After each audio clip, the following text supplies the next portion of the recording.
3일 계엄 사태 이후 국민들은 내란 속의 윤석열이 계엄을 준비하면서 벌인 소름 돋는 사실들에 경악하고 있습니다.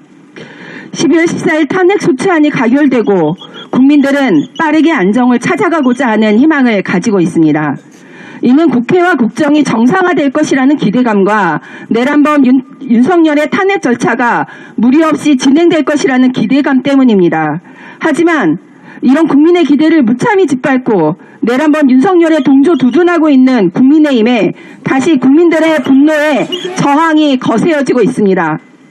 국민의힘은 탄핵 소추안 의결 전부터 탄핵안을 당론으로 정하더니 의결 과정에 불참하여 투표를 불성립시키고 2차 표결에서는 극히 일부만의 찬성표를 던지고 대다수 의원들이 탄핵 반대 표결을 행사하였습니다. 윤석열 탄핵을 방해했습니다.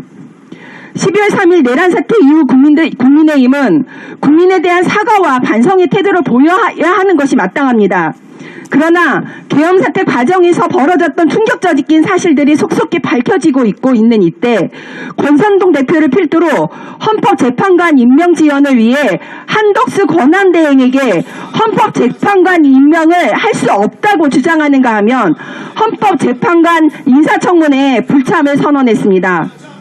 윤석열 파면 결정의 지연으로 국민의힘이 얻을 것은 아무것도 없습니다. 자당의 이익만을 위해 국민의 준엄한 명령을 무시하고 있다는 것에 이미 많은 국민이 분노하고 있으며 이 분노는 더욱 거세어질 것입니다. 국민의 명령을 무시하고 탄핵 소추안을 방치하는 것은 민주주의에 대한 또 다른 도전이며 헌법 정신을 훼손하는 행위입니다. 우리는 지난 열흘 동안 광장에서 민주주의를 지키고자 하는 수많은 시민들의 거대한 힘을 보았습니다.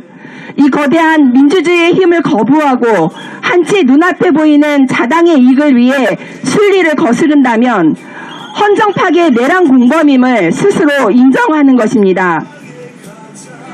1년만 지나면 다 잊고 또 표를 던져줄 것이라 아직도 생각하고 있습니까? 그렇다면 큰 오산입니다. 지난 8년간 한치도 변하지 않고 여전히 권력의 맛에 취해 있는 것은 당신들 뿐이라는 것을 명심하십시오. 우리는 1년, 아니 100년, 1000년이 지나도 똑똑히 기억할 것입니다.